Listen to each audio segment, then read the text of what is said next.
Alberto Fernández y Cristina Fernández de Kirchner. Está en línea Hernán Lecher, magíster en Economía Política, director del Centro de Economía Política Argentina, el CEPA, que tanto material nos da permanentemente sobre temas de coyuntura. Yo destaco el reflejo, la permanente generación de material para ir discutiendo con elementos lo que va pasando en las discusiones del día a día y de coyuntura. No es una cosa sencilla de lograr, y Hernán Lecher y todo su equipo con el CEPA efectivamente lo hacen posible de hace un tiempo a esta parte. Hola Hernán, ¿cómo te va? Pablo Caruso y todo el equipo de Que Vuelvan las Ideas, te saludamos en las 7:50. ¿Cómo estás? ¿Qué tal, Pablo? ¿Qué tal el resto? Un abrazo para todos.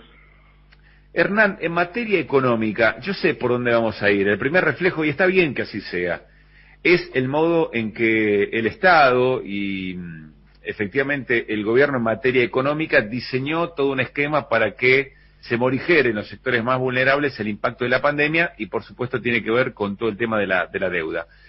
Pero yo te pido que, a ver si, con esto incorporado, pensando en la audiencia de las 7:50, que esto lo tiene bien claro, por otra parte, ¿cuál es tu balance de gestión económica del gobierno con sus claroscuros de este año, de este primer año de gobierno? Mira, si vos te parabas probablemente en la campaña del año pasado, el 10 de diciembre del año pasado, y te preguntabas en materia económica cuáles eran los desafíos que tenía el gobierno, yo, en principio, en términos casi de trazo grueso, te diría 3. El primero es la cuestión de la deuda, el segundo la recomposición del poder adquisitivo, el tercero la reactivación económica. Ponerlo en el orden que quieras, yo los pondría medio en los 3 juntos, en el mismo nivel. Pero casi vinculados, por otra parte, ¿no? Vinculados, por cierto, entre ellos, pero eran los 3 desafíos que vos te apretaba el zapato a poco de andar, digamos. Bueno, en eso, a ver, vos tuviste un gran desempeño en lo que tiene que ver con la deuda, poco ponderado, por cierto, injustamente poco ponderado, una renegociación que ha sido realmente muy significativa, te queda lo del Fondo Monetario Internacional, es cierto, pero incluso la orientación que se le ha dado al futuro posible acuerdo con el Fondo Monetario a esta altura del partido, uno lo ve de manera auspiciosa, con lo cual claramente en ese aspecto has tenido un desempeño, para mi forma de ver, muy bueno. En lo que tiene que ver con la recuperación del poder adquisitivo, mira, en los últimos días yo leía la nota de Ismael Bermúdez en Clarín, sí, que a veces uno no entiende cuál es la intencionalidad, o sí entiende cuál es la intencionalidad de los titulares que ponen, a raíz de unos comentarios o de algunas declaraciones que hizo Moroni, el ministro de Trabajo. Cuando uno mira la serie, te decía Bermúdez, dice, bueno, en realidad Moroni dice que hay que festejar, o que fue un éxito, que no se perdió poder adquisitivo, porque el poder adquisitivo es el mismo de septiembre del año pasado, pero se perdieron 7 puntos en la pandemia. Claro, a ver, cuando vos mirás el poder adquisitivo, efectivamente, en septiembre de este año es el mismo que el septiembre de 2019. ¿Y cómo perdiste 7 puntos? Perdí 7 puntos porque en los primeros 3 meses de gestión, Alberto Fernández y su equipo logró la recuperación de casi 7 puntos de poder adquisitivo, que finalmente los erosionó la pandemia, como erosionó en el resto de los países, no es exclusividad de la Argentina, naturalmente. Ahora, si eso no hubiese pasado, si vos no hubieses recuperado 7 puntos, estarías hoy 7 puntos menos de septiembre del año pasado. Es decir, en la nota además dice, bueno, si agregan esos 7 puntos a la pérdida acumulada. Mentira, no se agregan, justamente por esto que estoy mencionando, no se agregan. El poder adquisitivo perdido que tenés hoy es el de Macri.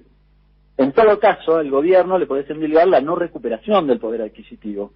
Y esto es cierto, a mí me parece realmente muy aventurado haber logrado recuperar poder adquisitivo en medio de la pandemia. Me parece casi rayar la imposibilidad concreta y material. Y finalmente lo que tiene que ver con reactivación económica, bueno, tuviste un año de pandemia que si lo tuviese que resumir es un año de destrucción de riqueza.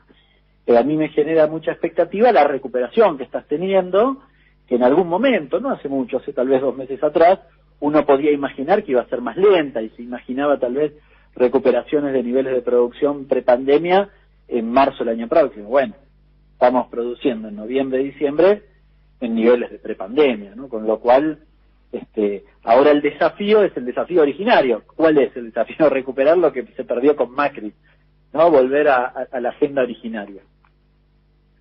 Hernán, me quiero quedar un segundito con el tema salarial. Entiendo lo que planteas, es decir, en términos de subir o bajar, la pandemia generó que no se pueda recuperar el salario, pero vos decís, durante la gestión de Alberto Fernández, te pregunto si estos números están legitimados por las centrales obreras, de paso, se mantuvo el poder adquisitivo, es decir, no se perdió. Vamos, de nuevo. Sí. Los datos son los datos oficiales del Ministerio de Trabajo para el empleo registrado privado, no hay discusión al respecto. Es una serie mensual que son los datos de las cargas sociales. Surge el salario de las cargas sociales. Esto diría de las bases más confiables que podés tener, la otra es la inflación. Así que no hay mucho para discutir respecto de la serie. En la serie, ¿qué se ve? Se ve que vos en septiembre, supongamos, podías comprar 100 tomates en septiembre del 2019, en febrero y marzo de este año podías comprar 107 tomates y hoy podés comprar 100 de nuevo. Ese es el escenario. Con lo cual, hubo un inicio en la gestión del gobierno de Alberto Fernández de recuperación del poder adquisitivo y la pandemia erosionó esa parte del poder adquisitivo, es decir, lo que habías recuperado y volvió al punto de septiembre del año pasado. Los datos en eso son muy claros, no hay mucha discusión al respecto.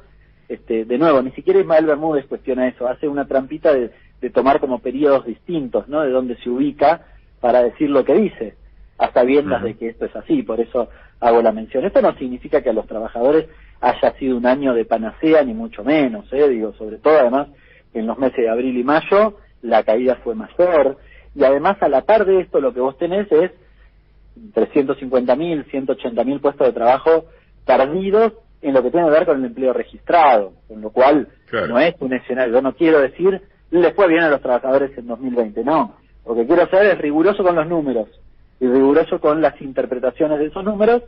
Yo estudio, vos sabés, qué ha pasado en el resto de los países.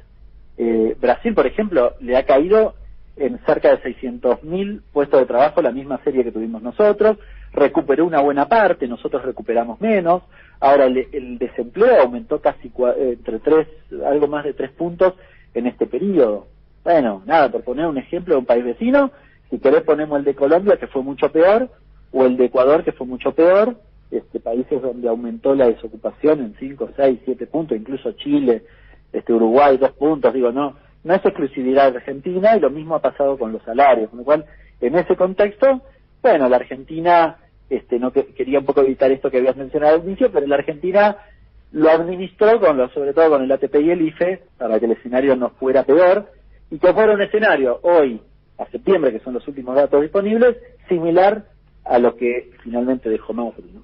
¿Qué tal, Hernán? Luis Pablo te saluda, ¿cómo estás? ¿Cómo estás? Bien, muy bien. Quería preguntarte, ¿hasta qué punto considerás que la posibilidad de una reforma impositiva a favor de los sectores populares, por supuesto, está entre los pendientes de este año o no había chance para avanzar tan pronto? Te lo pregunto en un contexto, además, en el cual, estaba leyendo hace un rato, Paolo Roca de Techint le pidió al ministro de Economía, Martín Guzmán, esto pasó hace algunas horas, que baje los impuestos, obviamente a favor de los más ricos, ¿no? Se da esa paradoja. Pero ¿hasta dónde crees que había posibilidades de avanzar y lo pondrías o no entre los pendientes?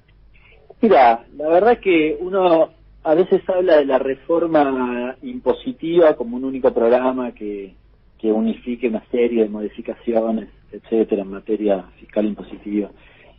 Macri no hizo eso y sin embargo hizo una transformación en términos impositivos muy importante, que este gobierno desandó sobre todo en los primeros meses de gestión.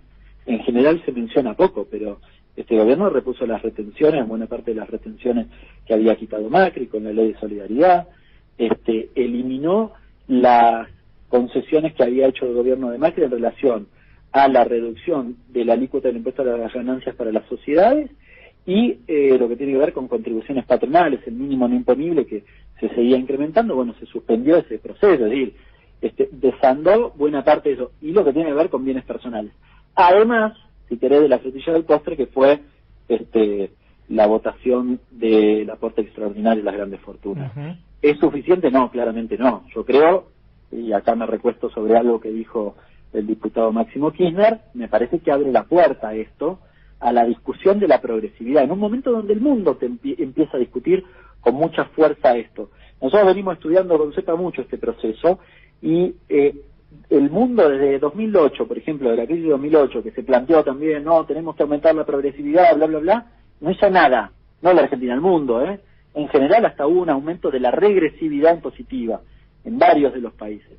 Bueno, me parece que es una buena etapa para hacer el proceso inverso, porque a la par, cuando nosotros, a la par lo que se está discutiendo es qué margen tienen los estados para hacer esto. Y esto también me parece interesante ponerlo en la balanza. Cuando acá discutimos, se te van a Uruguay, no es un problema en la Argentina. En Europa lo llaman dumping fiscal, que es los países de baja tributación. Se van a Irlanda, se van a Luxemburgo en algunos aspectos, bueno, pasan los dividendos por Holanda, este tipo de cuestiones. Y es una problemática que finalmente está intentando condicionar desde la corporación económica, condicionar las posibilidades que tienen los Estados-nación de hacer política fiscal. Por eso es una discusión muy interesante, y en ese sentido creo que la Argentina habría abierto una gran puerta de par en par con el aporte extraordinario, sobre todo, que de nuevo creo que no se agota acá, me parece que necesita mucha más discusión para mejorar la progresividad en un país donde la justicia dijo que era confiscatorio cobrar ganancias más del 33%. Bueno, en Europa no es así. En Europa, en promedio, tributan entre 45 y 50% de las personas individuales impuestas a las ganancias. Lo cual, me parece que hay que mirar bien qué está pasando, ¿no? Hernán, siempre muy interesante escucharte. Gracias y felicitaciones por el trabajo que vienen haciendo. Bueno, un placer. Si les sirve, para nosotros un